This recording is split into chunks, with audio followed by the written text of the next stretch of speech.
오늘도 거룩한 주일을 맞아 주님 앞에 예배하는 여러분들을 하나님께서 진심으로 사랑하십니다. 하나님께서는 오늘도 주님을 찾고 주님을 의지하며 주님을 바라보고 주님을 소망하는 자에게 은혜를 베푸십니다.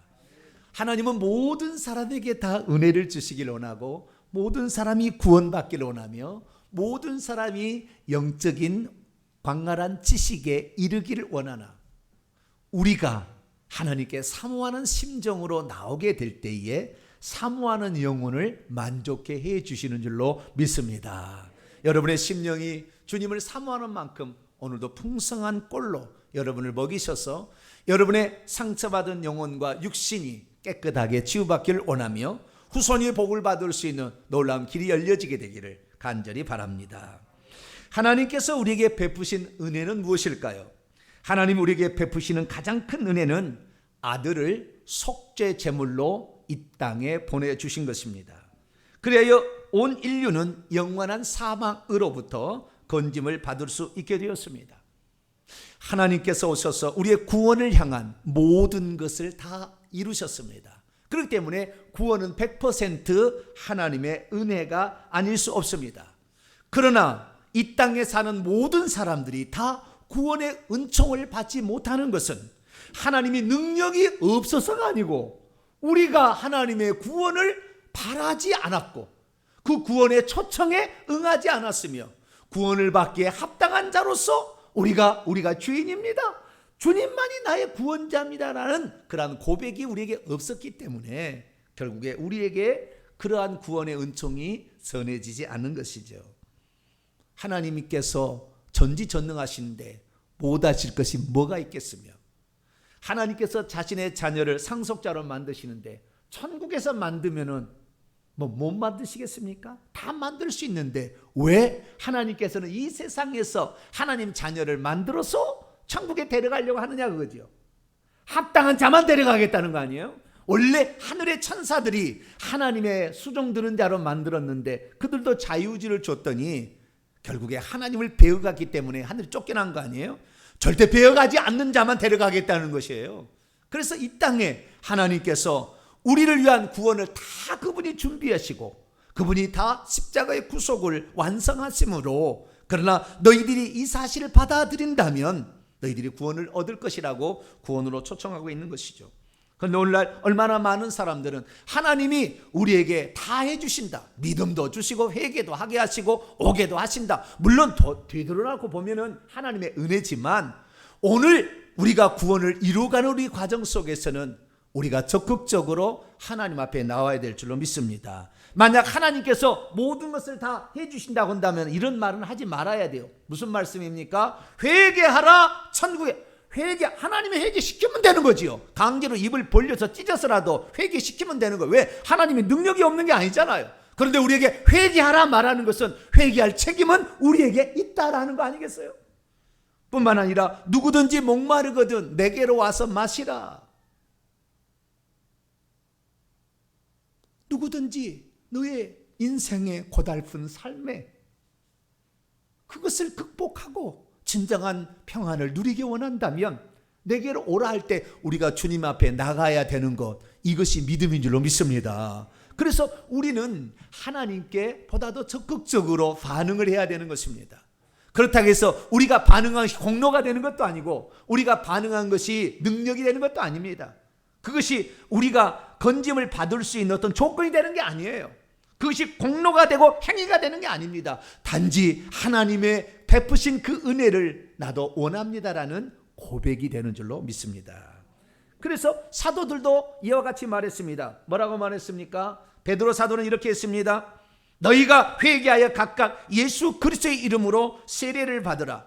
그리고 죄사함을 얻으라. 그리하면 성령의 선물을 받게 될 것이다. 회개하라. 그리고 죄사함을 받으라고 얘기하고 있습니다. 만약 우리가 회개하지 않고 하나님 다 시켜준다면 뭐하라고 회개하라고 얘기했겠어요? 베드로 사도가. 뿐만 아닙니다. 사도 바울도 사도행전 16장 31절에서 주 예수를 믿으라. 그리하면 너와 내 집이 구원을 받으리라. 믿고 구원을 받는 것은 너의 책임이다라는 거야. 나는 너의 구원을 위해서 할 수 있는 모든 것을 다 했다. 전능자로서 내가 피조물이 되어서 죽기까지 너를 위해서 희생했는데 믿는 것은 너의 책임이다. 그렇게 말하고 있는 것이죠. 그래서 오늘 우리는 이 구원을 얻기 위한 우리의 믿음의 행진을 게으르게 행동해서는 안 될 것이고, 오늘도 구원을 얻기 위하여 주여 나는 구원을 사모합니다라는 진정한 고백과 함께 하나님께 나오게 된 줄로 믿습니다. 그래서 오늘도 주님께서는 우리 마음 가운데 말씀한 우리의 자유지가 있다 했잖아요. 근데 그 자유지를 선택한 자만 데려가겠다는 거 아니에요?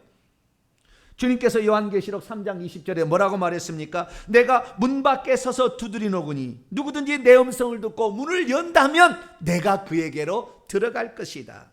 하나님은 우리에게 믿고 회개할 것을 요구하셨어요. 그러나 우리의 선택을 지금도 기다리고 있는 것입니다. 그 선택을 하는 자에게 하나님께서는 오늘도 긍휼을 베풀어 주시고 죄사함의 은총을 베풀어 주시며 우리의 삶 가운데서 저주까지 다 뺏어서 없애버리는 그런 놀라운 축복을 우리에게 주시는 줄로 믿습니다.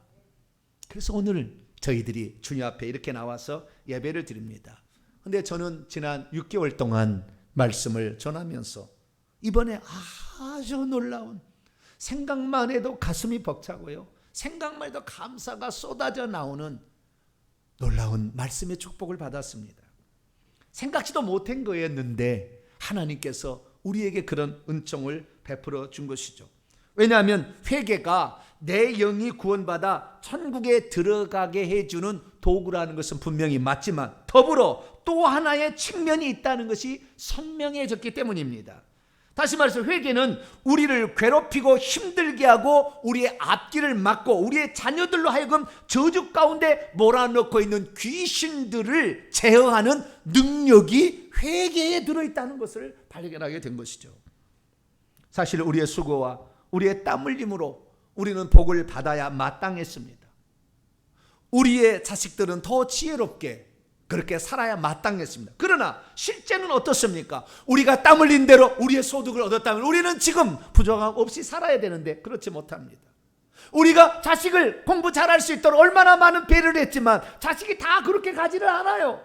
왜 그렇습니까? 그들이 우리가 바라는 소망대로 그렇게 지혜롭게 되지 않는 이유가 있었던 것이에요. 사실 우리가 예수 그리스도를 믿으면 범사가 잘 되고 형통한다고 말은 들었지만 실제적으로 우리는 질병에 노출되어 있고 우리는 건강에 살아가지도 못하고 있으며 내 자식과 내 손자에게 큰 어려움이 내게 있고 있는 것이죠. 대체 무엇입니까? 어디가 막혀 있는 것입니까? 저는 그 모든 것을 회개에 있다 생각해서 지금으로부터 7년 전부터 우리의 죄를 회개합시다 라고 해서 회개를 외쳤습니다. 그래서 우리가 우상숭배한 죄를 회개하고 우리가 지은 죄들을 회개합시다. 우리의 우상숭배는 추도예배 장례에 드린 거 이거 다 귀신에게 하는 거니까 이거 하지 맙시다. 우리가 하나님보다 더 중요하게 여기는 거, 돈을, 권력을, 명예를, 인기를 이거 추구하지 말고 오직 예수 그리스도가 나의 주인으로 되도록 합시다. 그렇게 얘기했고 우리의 미움, 시기, 혈기, 분노 이런 거 다 회개합시다. 미움은 살인이요, 혈기는 결국에 이것이 분노로 말미암아 살인의 영과 결합해 보면 엄청난 범죄를 일으키니 회개합시다 외쳤어요. 그런데 지금 와서 6개월을 돌아보니까 우리가 놓치고 있는 한 부분이 있었어요.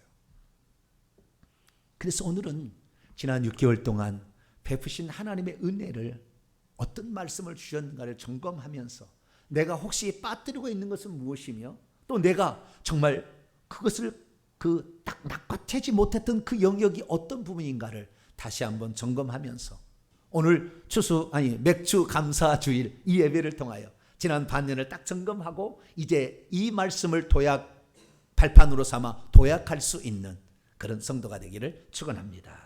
오늘 본 말씀은 어떤 말씀입니까? 우리가 하나님 말씀에 순종하여 다른 신들을 섬기지 아니한다면 주께서 하늘의 보물 창고를 여시사 은혜의 단비를 내리시고 우리가 손대는 모든 일에 복을 주시며 풍성하게 하실 뿐만 아니라 우리의 자녀들이 또한 날마다 하나님이 주시는 지혜로 머리가 되고 꼬리가 되지 않게 하시며 위에 있고 아래에 있지 않게 한다는 축복을 주셨다는 말씀입니다. 하나님께서는 왜 하나님만을 섬기게 된다고 한다면 이러한 놀라운 축복을 준다고 약속하고 있는 것일까요? 거꾸로 우리가 만약에 하나님을 버리고 다른 것을 쫓아간다고 한다면 결국에 이런 것이 없다는 것이 사실일까요? 오늘 우리는 신명기에 기록된 하나님 말씀을 들읍니다. BC 1407년경 모세가 출애굽 2세대를 이끌고 적과 꿀이는 가나안 땅 앞에 요단강 앞에 있는 모압 평지에서 유언처럼 마지막으로 들려주시는 그 말씀의 일부분입니다.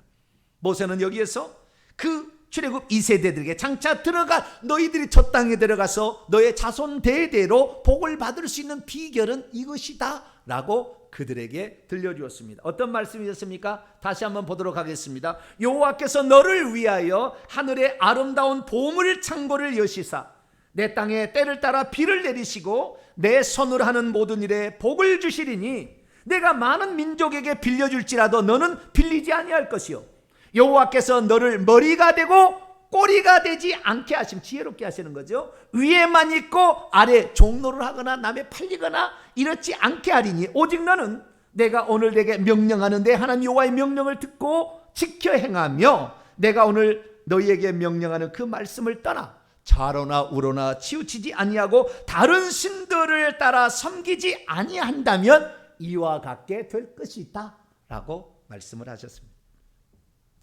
믿음이 없으면 하나님께서 말씀하셨는데도 불구하고 설마 진짜 그럴까? 라고 무심코 넘겨버릴 수 있습니다. 믿음이 없으면 다른 신들을 섬기지 아니하고 하나님만 섬기는 자가 받게 될 축복이 정말 엄청나다는 것을 전혀 감지하지 못하고 그냥 글을 읽게 될 수도 있습니다. 믿음이 없으면 하나님 말씀을 순종하고 사는 자가 받는 축복을 과소평가하고는 하나님의 말씀에 주의하지 않을 수 있습니다. 믿음이 없으면 하나님께서는 당신 말 잘 들으라고 좀 포장해서 좀 부풀려서 하신 말씀이 아닌가라고 생각할 수도 있습니다. 믿음이 없으면 하나님만을 자신의 하나님으로 섬기며 그분의 말씀에 순종하게 되면 때를 따라 돕는 은혜가 주어진다는 말씀, 곧 때를 따라 하나님께서 이른 비와 늦은 비를 주심으로 가뭄이 없게 하시고 손대는 모든 일에 복을 주시며 풍성한 소출을 얻게 하신다는 말씀을 그냥 가볍게 여기게 될 것입니다. 믿음이 없으면 결코 남에게 꾸러 다니는 가난이 없게 하신다는 말씀도 별로 진짜 그럴까? 이렇게 생각할 수 있습니다. 믿음이 없으면 아래로 내려갈수록 후손으로 내려갈수록 머리가 좋아져서 머리가 되는 축복, 그리고 위에 있는 축복을 주신다는 말씀을 건성으로 여길 수 있습니다. 하지만 오늘 이 말씀을 듣고 있는 저와 여러분은 신실한 하나님의 말씀을 100% 하나님 말씀으로 믿게 되기를 축원합니다. 믿음으로 우리가 그것을 반응해서 이 말씀은 그대로 이루어질 전능한 하나님 말씀으로 받게 되기를 축원합니다. 그래서 우리가 이 말씀을 따라 행함으로 말미암아 우리가 이 땅에서도 땅의 소출이 풍성하고 손대는 일이 잘 될 뿐만 아니라 우리의 자녀들은 더 총명해져서 지혜롭게 되고 머리가 되고 위에만 있는 그런 놀라운 축복이 저와 여러분 가정에 계속 흘러넘치게 되기를 간절히 축원합니다. 지금 전 세계는 코로나로 인해 엄청난 고통을 받고 있습니다. 지금 전 세계적으로 볼 때 약 1100만 명이 코로나19 바이러스에 감염되어 있고 52만 3천 명이 이미 사망을 했습니다. 우리나라에서는 하루에 50 내지 60명의 지금 감염자가 나오고 있고요. 그래서 13,000명 정도 감염돼 있고 283명이 안타깝게도 운명을 달리했습니다. 그런데 여러분, 지금 전 세계적으로는 엄청난 재앙이 몰아닥치고 있습니다. 미국에서 어제 하루만 감염된 인원이 5만 7천 명입니다. 어제 하루 동안 미국에서 죽은 사람, 미국에서 죽은 사람이 129명이 죽었습니다. 우리는 지금 280명은 죽었다고 난리 법석은 아니죠. 좌우지간 막 우리는 난리가 막 이렇게 나고 있는데 하루에 미국은 죽은 게 129명이 죽은 거예요. 만약 우리나라의 대구에 감염이 만약에 없었다. 이것이 없었다고 한다면 대구가 여러분 7,000명에서 9명 부족합니다. 7,000명에서 9명 부족하는 감염자가 생겼어요. 대구에서도 1,400명 정도, 아니 경북에서도 1,400명 정도가 있었어요. 만약에 이 감염이 없었고 이들이 또 수도권에 와서 감염을 퍼뜨리지 않았다면 우리나라는 지금 1,000명도 감염자가 없을 거예요. 물론 가정입니다만 이미 일어난 사실입니다. 그러나 어쨌든 이 일들이 우리에게 지금 커다란 위험과 공포로 우리에게 다가오고 있는 것이 사실입니다. 어제 광주에서 광주시장이 긴급 보도문을 냈어요. 우리 광주 시민이요, 제발 교회에서 예배 드리지, 50명 이상 예배 드리지 마시오. 50명 이상 모이면 안 됩니다. 지금 중요한 순간인데 벌써 광주에 지난 한 달 동안 96명이 감염됐으니 이때 만약에 우리가 잘못했다가는 큰일 납니다. 그래서 종교단체로 하여금 집합 예배를 드리지 말라고 강력하게 어제 시장이 담화문을 발표했습니다.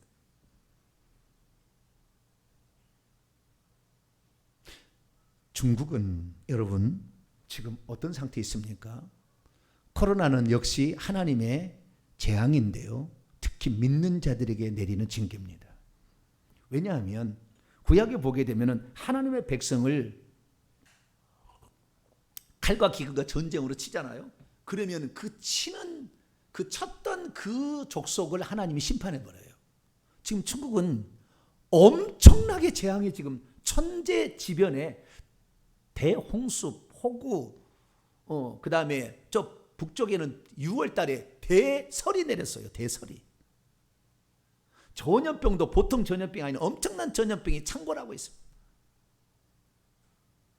그래서 이 중국은 지금 엄청난 지금 재앙 가운데 빠져 있어요. 왜? 이 지구를 이렇게 힘들게 하는 그 죄값이 어디로 가겠습니까? 어디로 가겠냐고요.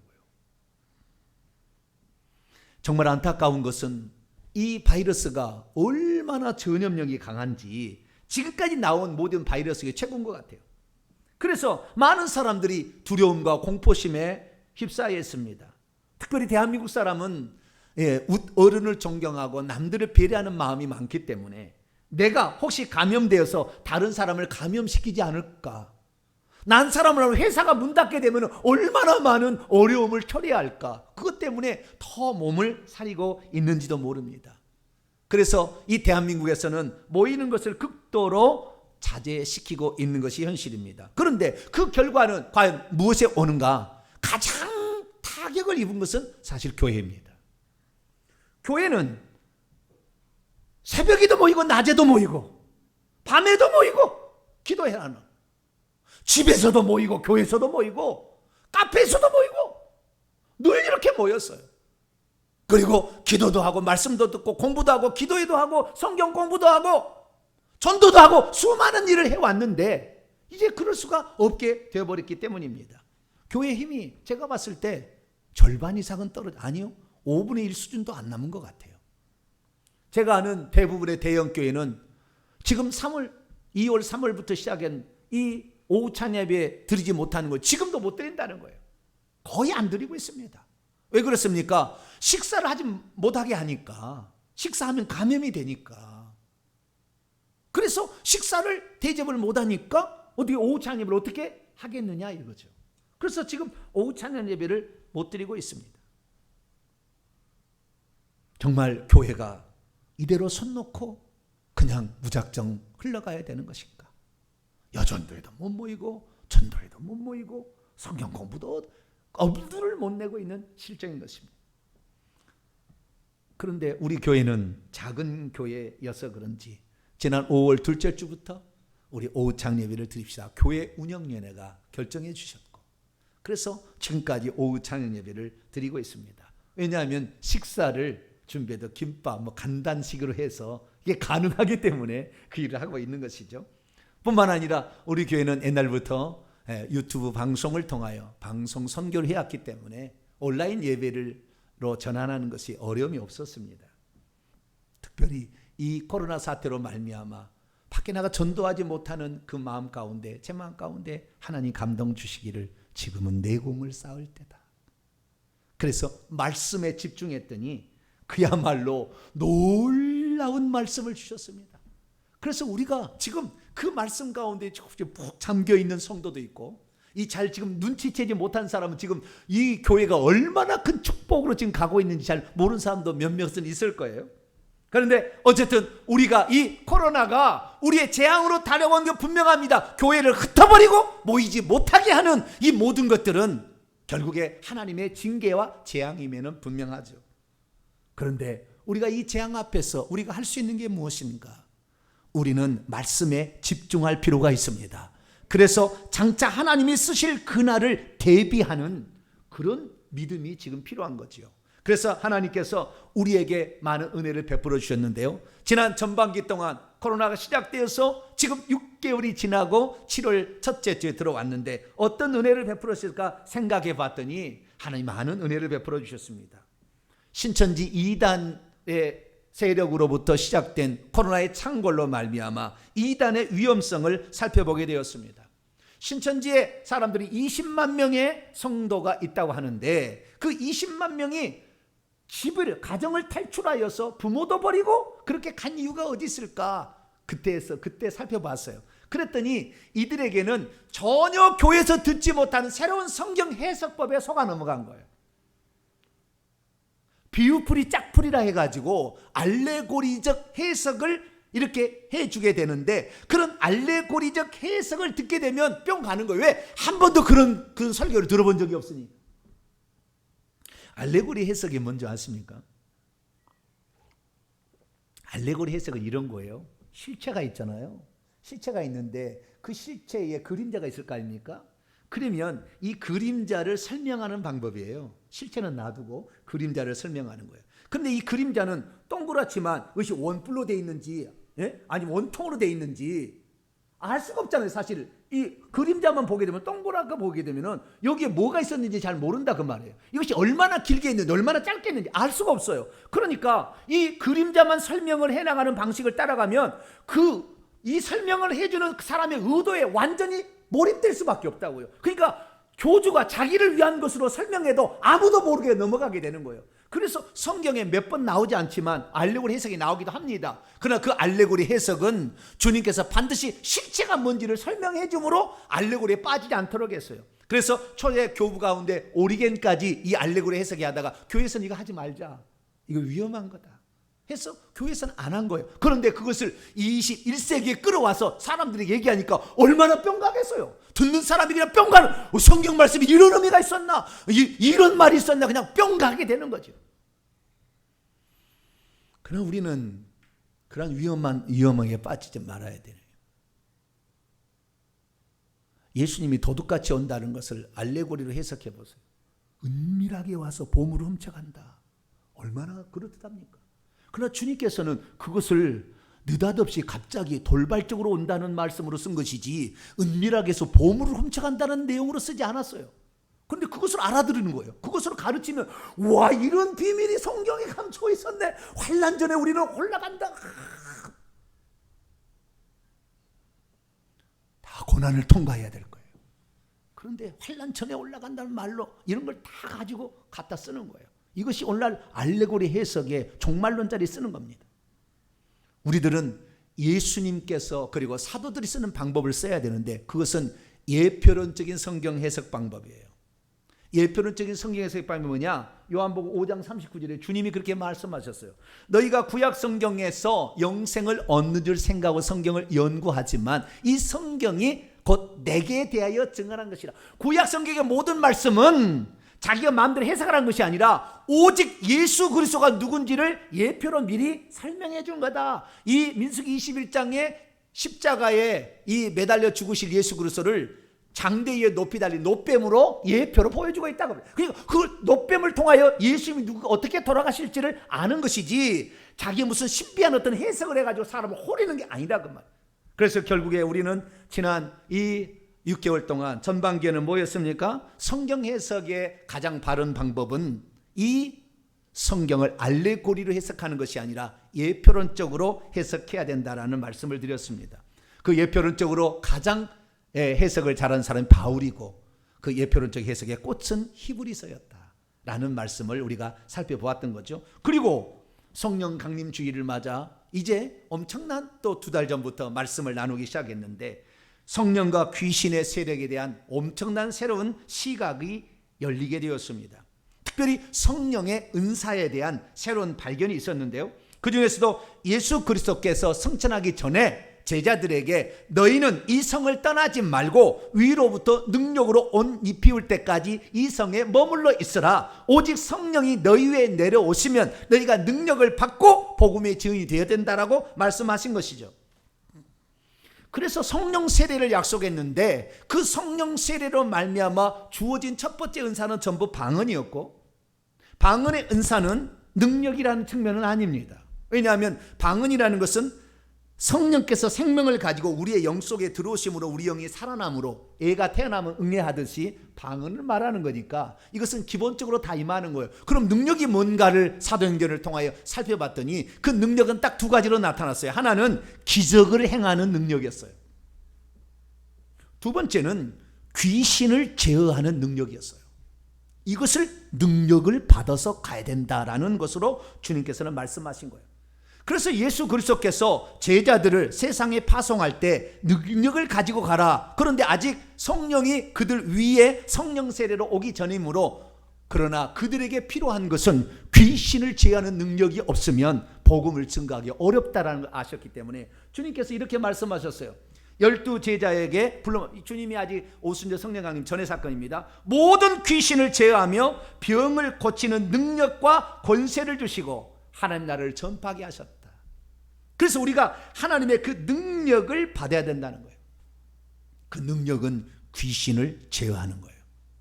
그래서 제가 성령의 은사를 조사를 해봤어요. 성령의 은사를 조사해봤더니 방언의 은사는 능력이 아니고도 성령이 오시면 그냥 나타나는 은사였어요. 그런데 나머지 은사들, 예를 들어서 영들 분별의 은사, 능력 행사, 병을 고치는 것, 예언하는 모든 것들은 다 초자연적인 은사로서 이런 것을 받기 위해서는 기본적으로 한 가지 중요한 공통점이 거기 있다는 걸 발견했습니다. 그것은 뭐냐? 그것은 영의 눈이 열려야 한다는 거예요.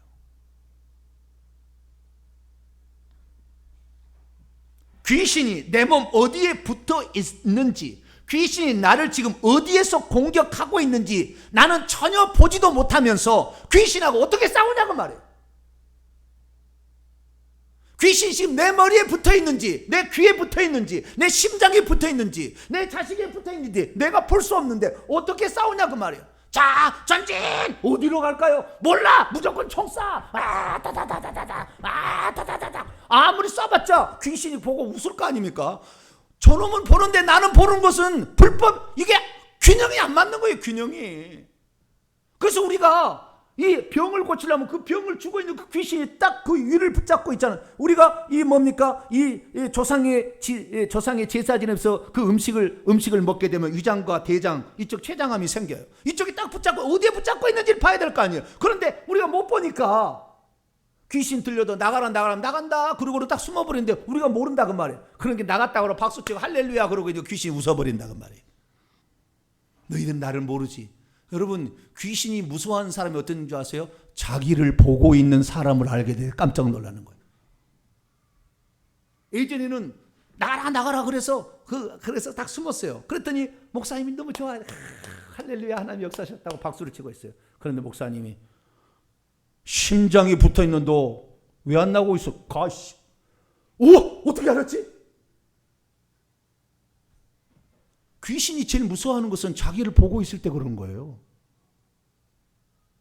여러분, 영의 눈이 열려지게 되길 축원합니다. 그래서 예수님께서 너희들이 복음 전파로 가면 온 세상은 다 마귀에게 속해 있고 마귀의 쫄개들이 그들을 다 붙잡고 있는데 어떻게 이길 거냐고요? 어떻게 이길 거냐? 능력을 받아야 되자는 거예요. 능력을 받으려면 결국에 우리가 영안이 열려야 병이 어디서 지금 붙고 있는지, 귀신이 어디에, 이 오래된 이 귀신들이 뱀들이 돼서 사람 속에 70마리, 100마리, 수천 마리도 들어있는데 그것이 어디를 붙잡고 있는지 알아야 우리가 능력을 받아서 이길 거 아닙니까?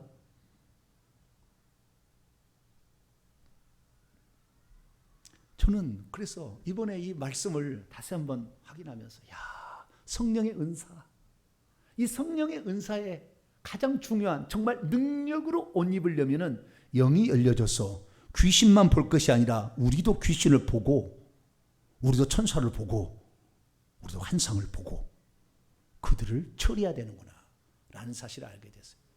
계속 따라오시기 바랍니다. 저와 여러분에게 다영안이 열려지는 축복이 기다리고 있습니다. 놀라운 일. 성경 말씀은 2000년 전에만 역사했던 것이 아니라 지금도 똑같이 역사하기 때문에 그런 거예요. 그러면 왜 우리가 그동안 영안이 열리지 않았을까요? 왜 그동안 능력을 받지 못했던 것일까요?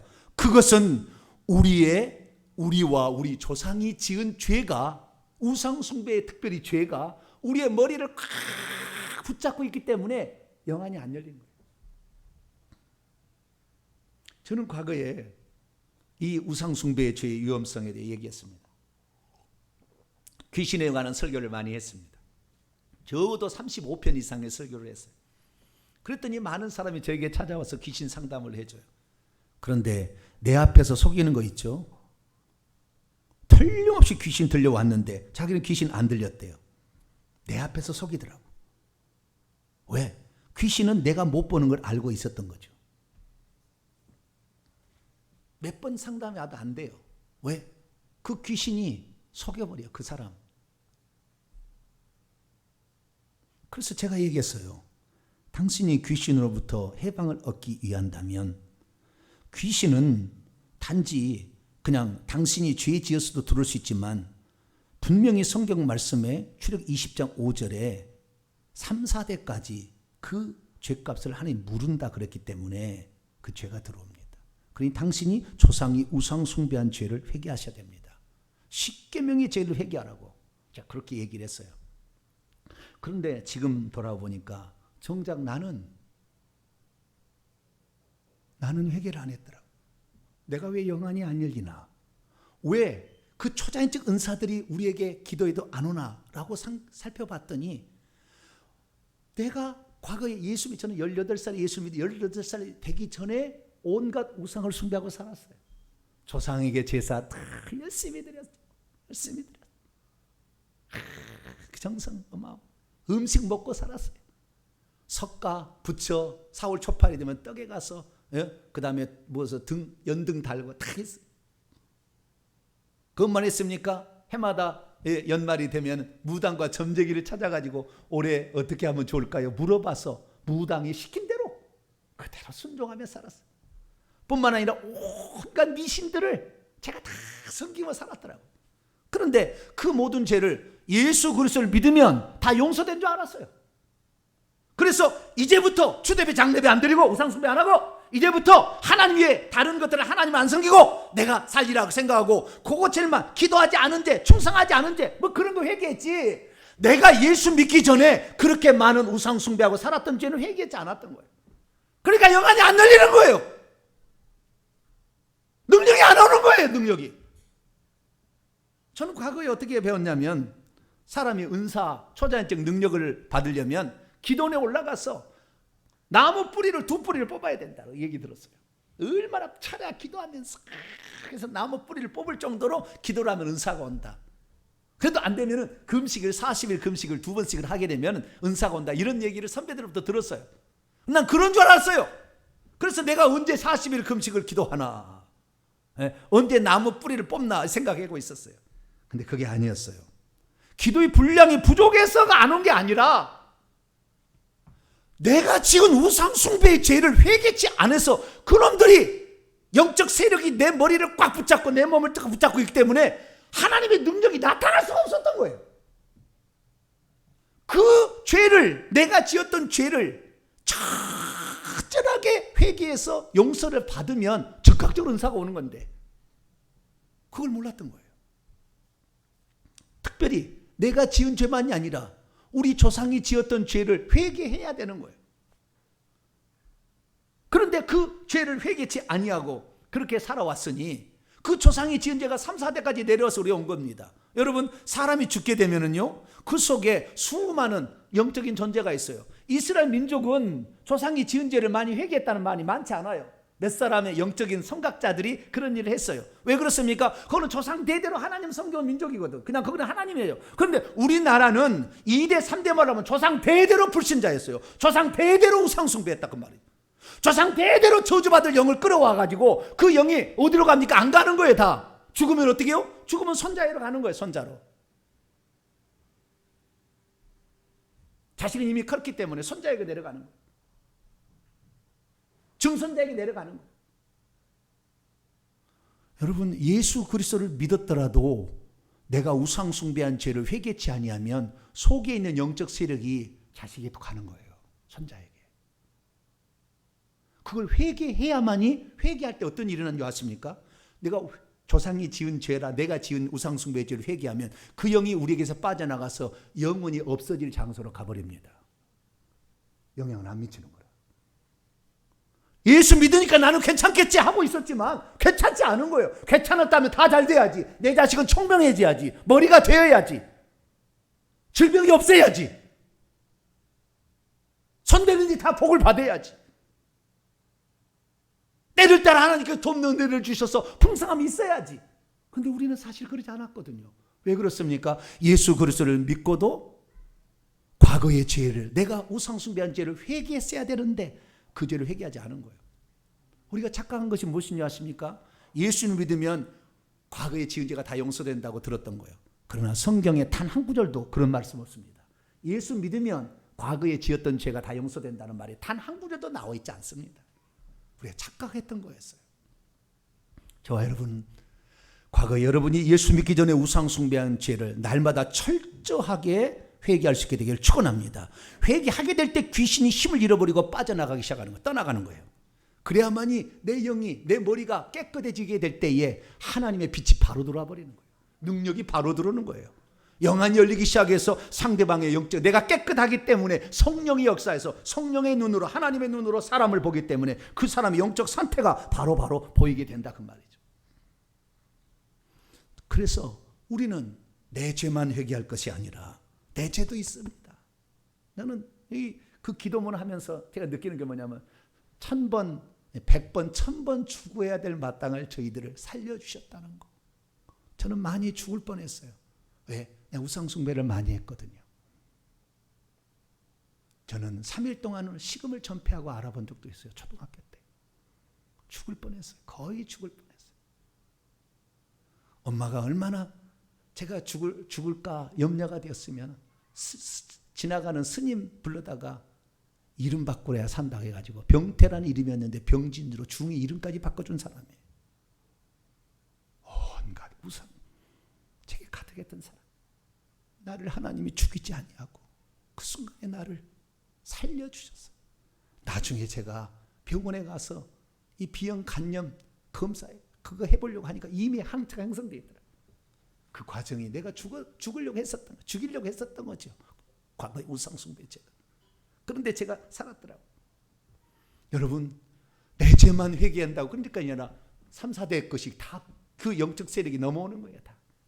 성경을 봅니다. 다니엘서 9장 16절 같이 한번 읽읍시다. 시작. 주여 구하옵나니 주는 주의 공의를 따라 주의 분노를 주의 성 예루살렘 주의 거룩한 산에서 떠나게 하옵소서. 이는 우리의 죄와 우리 조상들의 죄악으로 말미암아 예루살렘과 주의 백성이 사면에 있는 자들에게 수치를 당합니다. 이 떠나게 되는 거, 이 주의 분노, 우리가 죄를 짓게 되면 죄만 있는 것이 아니라 죄를 빌미로 귀신도 들어와서 함께 있으니 내가 회개를 하면 죄만 용서된 것이 아니라 귀신도 떠날 수밖에 없다는 거예요. 구약에는 귀신이 많지 않은 시절이에요. 아직 집단적으로 타락하지 않은 시절입니다. 그러나 예수님이 오시기 직전에 집단적인 하늘의 타락이 있었어요.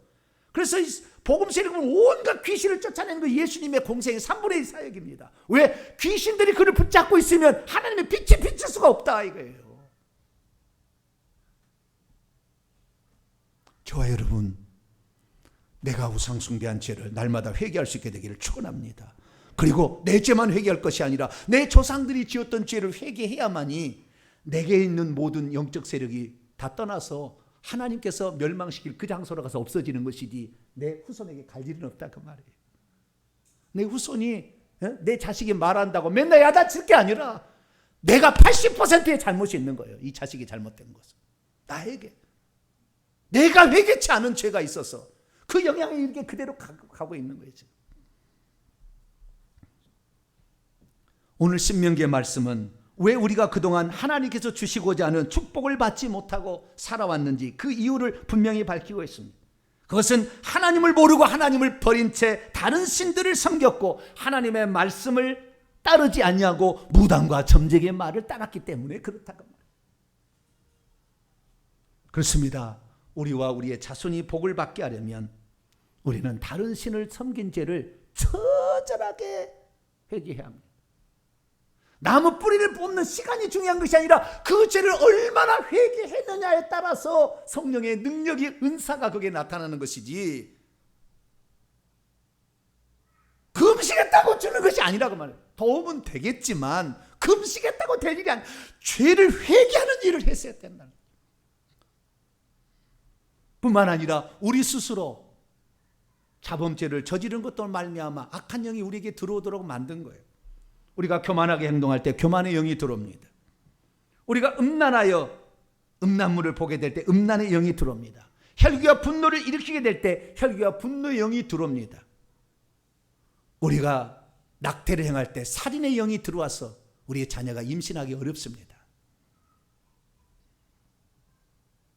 우리가 지었던, 우리가 불러들인 자범죄의 죄도 철저하게 회개해야 되는 것입니다.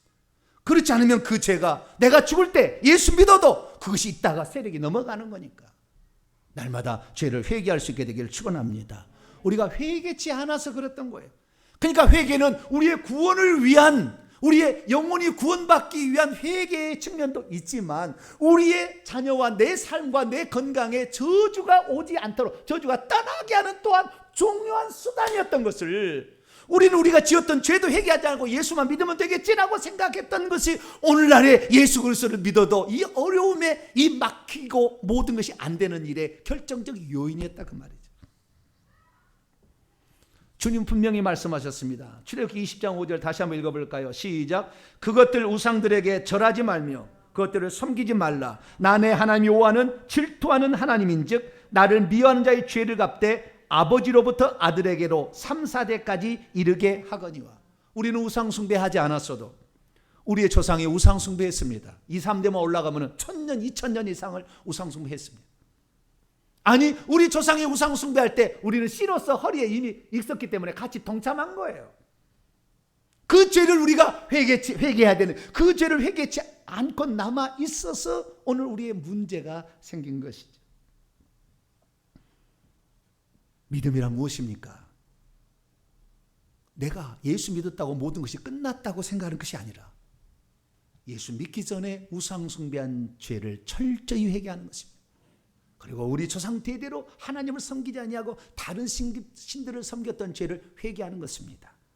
그렇게 될 때 그 순간부터 때를 따라 하나님께서 돕는 은혜로 비를 내리시고, 비를 내리셔서 풍성하게 하시고, 손대는 모든 일이 잘 되게 하시고, 우리의 자녀에게 총명을 주어서 머리가 되고 꼬리가 되지 않게 하시고, 위에만 있고 아래에 있지 아니하는 그 축복이 자동적으로 따라온다 그 말이에요. 할렐루야.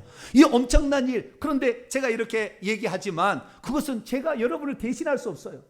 여러분 조상의 죄를 여러분이 회개해야 되는 거예요. 여러분이 회개해야 하잖아요. 손자는 깨끗해. 손자는 깨끗해. 내 자식은 이미 들어간 게 있어요. 왜? 안 믿은 사람이 있었으니까 들어간 게 있지만 내 손자는 깨끗하다.